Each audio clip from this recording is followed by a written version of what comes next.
प्यारो, जीवन की रोटी संदेश में आपका स्वागत है। फिर से वचन लेकर आपके पास आने के लिए, प्रभु दिया हुआ अवसर के लिए हम परमेश्वर को बहुत धन्यवाद देते हैं। हम विश्वास के बारे में परमेश्वर का वचन से कुछ आयतों को देखा, आज भी देखेंगे। इब्रानी का पुस्तक उसका 11 अध्याय का 16 पद में लिखा है, पर वे एक उत्तम अर्थात स्वर्गीय देश के अभिलाषी है।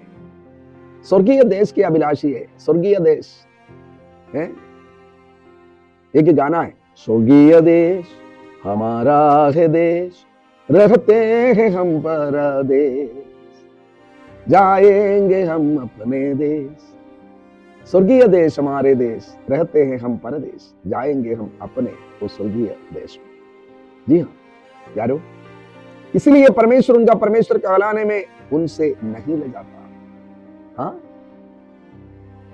एक आदमी को टेररिज्म में पकड़ा गया तो उनका पिताजी ने बोला, मैं लज्जित हूं, यह लड़का मेरा बेटा है बोलने में। एक लड़का को रैंक मिल गया।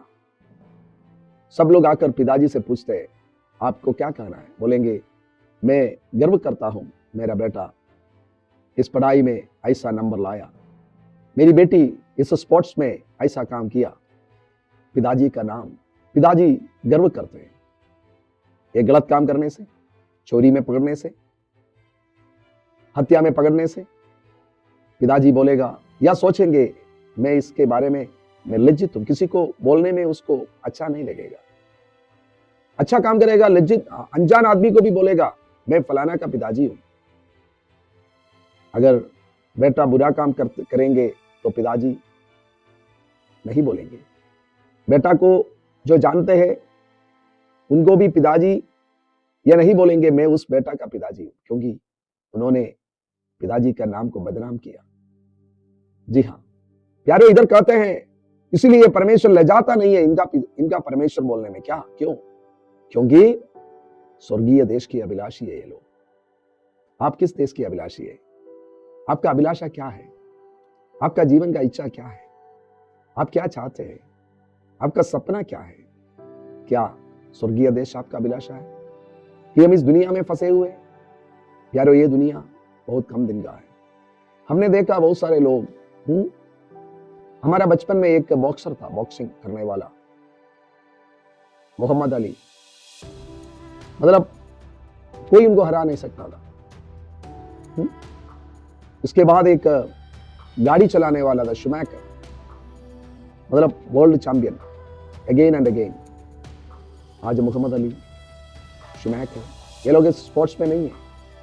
कोई भी स्पोर्ट्स ले लो, क्रिकेट ले लो, है ना, कुछ भी ले लो, हमेशा रहने वाला कोई नहीं है। हमेशा रहने वाला सिर्फ स्वर्गीय देश है और वहां का परमेश्वर है, प्रभु यीशु मसीह। इस दुनिया में आपको धन होगा,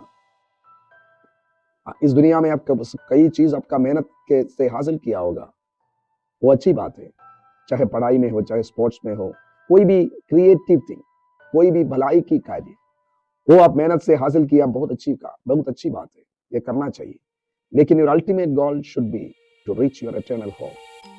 आपका अंतिम या मुख्य प्रायोरिटी, सबसे बढ़िया इच्छा आपका यह होना चाहिए, मैं मेरा इटर्नल होम, मेरा स्वर्गीय देश पहुंचना है। प्यारो, वही है हमेशा रहने वाला। इसलिए कहता है, सो उसने उनके लिए एक नगर तैयार किया। जब आप उस देश का अभिलाषा में जिएंगे ना, परमेश्वर आपके लिए वो नगर तैयार कर रहा है।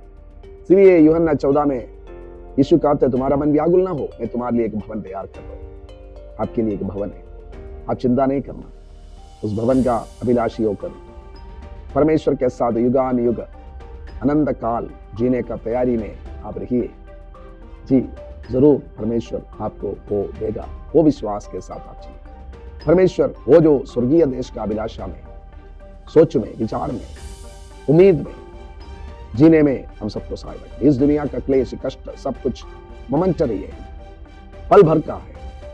इस दुनिया में हम निराश होकर नहीं, आने वाला दुनिया का बड़ा आशा के साथ जो कुछ प्रभु हमको करने के लिए देता है, अच्छा से करने में सहायता करें।